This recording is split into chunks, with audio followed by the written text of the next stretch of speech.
Oh, mga dude, nandito na naman ako. Oh, ano? Mga pala, no?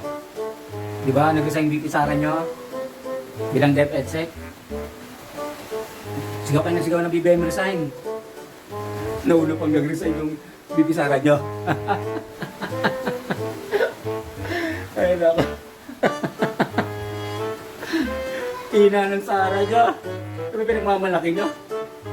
Huwag kasing sigaw na sigaw ng BBM resign. O ayan, nangyari. Sara resign.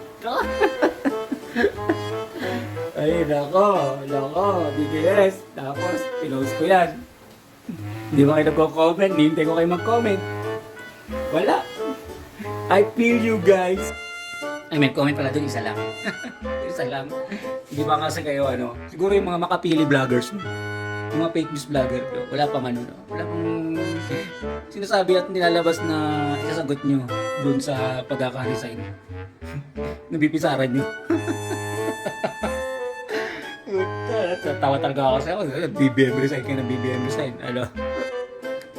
Nag-resign tuloy yung Sara nyo. Nauna pa siya nag-resign. Ito pa, si Bongo tsaka si ano? Si Bato. Ano, kumalas na. Wala kasi pundasyon yung BP Sara nyo. Naglumaban na yung independent, yung dalawa. Ay, no.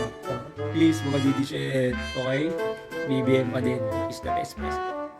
Digong nyo. Ay, nakakita niya si Lenny, si Madam. Bigyan ito ng friend kong kakamping kayo. Sino ko kasi dahil I realize na may utak talaga tong tao na to.